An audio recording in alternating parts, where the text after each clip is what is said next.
السلام علیکم ورحمۃ اللہ وبرکاتہ۔ بسم اللہ الرحمن الرحیم۔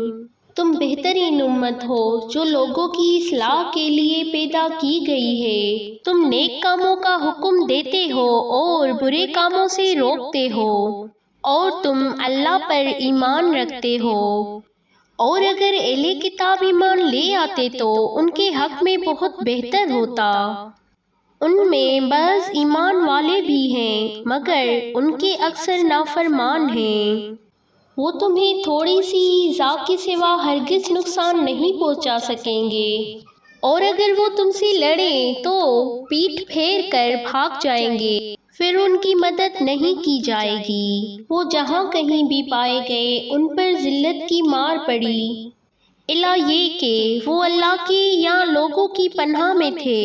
وہ اللہ کی طرف سے غضب کے حقدار ٹھہرے اور ان پر محتاجی مسلط کر دی گئی۔ یہ اس وجہ سے ہوا کہ وہ اللہ کی آیتوں کا انکار کرتے تھے اور نبیوں کو ناحق قتل کرتے تھے، اور اس وجہ سے بھی کہ وہ نافرمانی کرتے اور حد سے بڑھ جاتے تھے۔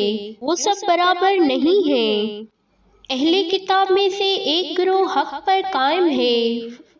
وہ رات کی گھڑیوں میں اللہ کی آیتیں تلاوت کرتے ہیں اور سجدہ کرتے ہیں۔ وہ اللہ اور یوم آخرت پر ایمان رکھتے ہیں، اور وہ نیکی کا حکم دیتے اور برائی سے روکتے ہیں، اور وہ سبقت کرتے ہیں بھلائی کے کاموں میں، اور وہی نیکوکاروں میں سے ہیں۔ وہ جو بھی بھلائی کریں گے اس کی ناقدری نہیں کی جائے گی، اور اللہ پرہیزگاروں کو خوب جانتا ہے۔ بے شک جن لوگوں نے کفر کیا انہیں ان کے مال اور ان کی اولاد اللہ کے عذاب سے ذرا بھی چھڑا نہ سکیں گے، اور وہی دوزخ والے ہیں، وہ اس میں ہمیشہ رہیں گے۔ کافر اس دنیا میں جو کچھ خرچ کرتے ہیں اس کی مثال ایسی آندھی کی سی ہے جس میں سخت پالا ہو۔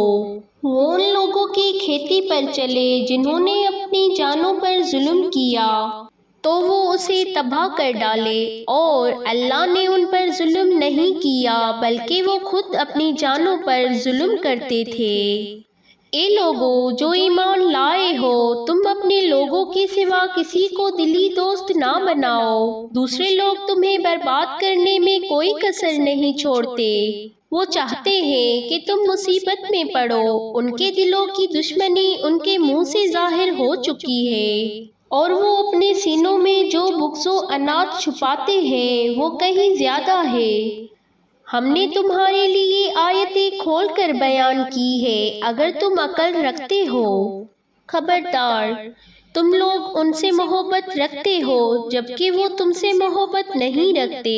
تم سب کتابوں پر ایمان رکھتے ہو جبکہ وہ ایسا نہیں کرتے۔ وہ تمہارے سامنے تو اپنے ایمان کا اقرار کرتے ہیں، مگر جب تنہا ہوتے ہیں تو تم پر اپنی انگلیاں چباتے ہیں غصے کے مارے۔ ان سے کہیے تم اپنے غصے ہی میں مر جاؤ، بے شک اللہ دلوں کے راز خوب جانتا ہے۔ اگر تمہیں کوئی بھلائی پہنچے تو وہ انہیں بری لگتی ہے، اور اگر تمہیں کوئی برائی پہنچے تو وہ اس پر خوش ہوتے ہیں۔ اگر تم صبر کرو اور پرہیزگاری اختیار کرو تو ان کا مکر تمہیں کوئی نقصان نہیں پہنچائے گا۔ بے شک اللہ نے ان کے اعمال کو گھیر رکھا ہے۔